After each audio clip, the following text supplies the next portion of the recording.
Joining us now live from our New York studios is John Simon, film critic for the National Review and drama critic for New York Magazine. From our Chicago bureau, Gene Siskel, film critic for the Chicago Tribune and co-host of the syndicated television series At the Movies. And Roger Ebert, co-host of At the Movies and film critic for the Chicago Sun-Times. Mr. Simon, you described The Empire Strikes Back, the second in this trilogy, as malodorous offal, and I understand you're also well able to keep your enthusiasm in check for the third in the trilogy. Why so unkind? Well, I think the raves for the early Star Wars have been so violent and so extravagant that I feel one cannot afford to mince one's words if one dislikes these things. You certainly did not do that, but why do you feel they are so bad? I feel they're so bad because they're completely dehumanizing. Obviously, let's face it, they are for children or for childish adults. They're not for adult mentalities, which unfortunately means that they're not for a lot of my fellow critics who also lack adult mentalities. But anyway, they are for children, and they're brutalizing children, they're stultifying children, they're making children dumber than they need to be. A great work for children, like Huck Finn, for example, tells a child something about reality, about people, about life, about growing up. These films try to keep children stupid children forever, and that, I think, is wrong. Gene Siskel, Roger Ebert, if you would like to remove the dagger from between your ribs and strike back, have at it. I totally disagree with Mr. Simon. I don't know what he did as a child, but I spent a lot of my Saturday matinees watching science fiction movies and serials and having a great time of being stimulated and having my imagination stimulated and having all sorts of visions take place in my mind that helped me to become an adult and to still say young at heart. And I would say not that I'm childlike, but that he is old at heart. Yeah, I think that Mr. Simon ought to do what I did over the weekend. I went to a regular movie theater in a shopping center in Michigan City, Indiana, and I sat amid all the kids. There was one tall head and a lot of small heads. Were they dumber than they needed to be? No, they weren't dumber, to quote that interesting phrase. They were ecstatic. They were enjoying it, and they were rooting. They were asking each other who's who. They were getting all involved. They were rooting for the right guys and booing the bad guys. I thought it was a lot of fun.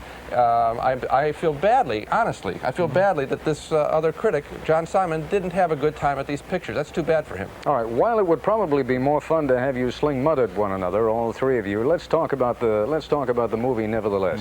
Is it a great film? I mean, it's clearly great technology, and it does wonderful things with special effects.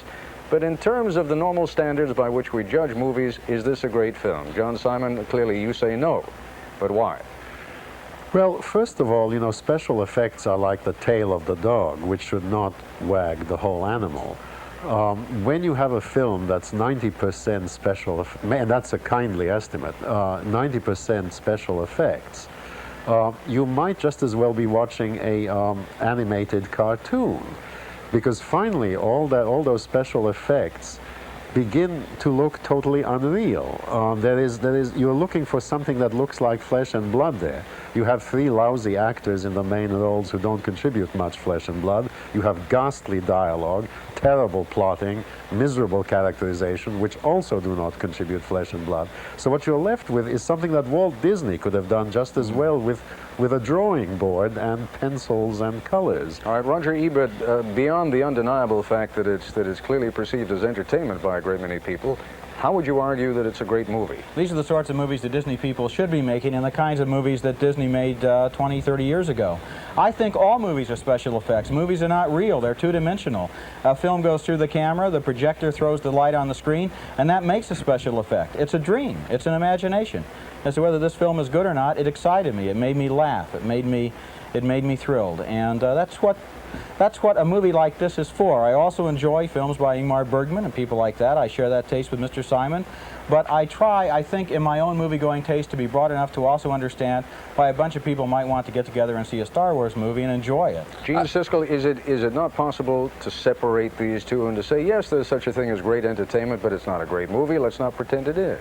Well, you can say what its aspirations are. I don't think that a film should be rewarded for aiming low and hitting that mark, which sometimes in film criticism you do get that. The sort of junk movie as campy fun. I don't think this is campy fun. I think this is well-made fun. This is very good of its kind, and I want to cite another film that's out now that shows you what this kind of film can be like if it's junk, and that's Space Hunter, Adventures in the Forbidden Zone, shot in 3D. That movie is 3D and it's supposed to be kind of special. The Jedi film is in 2D, and it's a lot more exciting. Just seeing those pictures back to back as I did over the last week, one clearly is better of its kind. I think Jedi is very good of its kind. What do kids have these days for entertainment? They have the Black Stallion picture, which I know we both liked. I don't know if Mr. Simon did. And you have the Star Wars films, and that's about it, not much more. This is very good of its kind. Mr. Simon, have you ever sunk as low as Space Hunter? No, I'm happy to say I haven't. I think there are wonderful things that you could take kids to. There's a little film called Tender Mercies, which is not a children's movie, but in which a child is one of the main characters. And that is the sort of thing that I would take my children if I had them, where they can see something about human beings, about life. In this thing, you see one set of robots, some of them ostensibly flesh and blood, but actually just as mechanical as the real robots, attacking another set of robots. It zaps you, it races past you, projectiles are hurtling this way and that. There's nothing to get involved with. Sure, there is a very primitive sense in which the Empire is bad and a very primitive sense in which the others are good.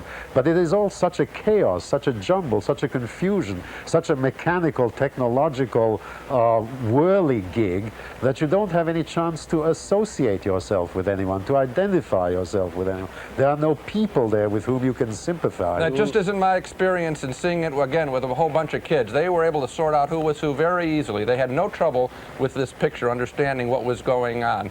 I got to ask Mr. Simon a question. Here's sort of a test question. Wasn't your heart warmed even a little bit by Yoda? I'll tell you what, we're in a bit of a tough technical situation here because Mr. Simon has just lost his earpiece. But if you can hear us again now, I can Mr. hear Simon, you. Yes, I heard the question. You were asked whether your heart wasn't warmed a little by Yoda. Well, yes, I mean a little, but let's say if I saw him in a window of F.A.O. Schwartz and I looked at him for 3 seconds and said that's a kind of cute little figurine, I would have had enough of Yoda. Listen, 3 seconds of acceptance on your part, Mr. Simon, is all that we can hope for and all that we have time for. I'm afraid at this point I thank you and Gene Siskel and also Roger Ebert for joining us.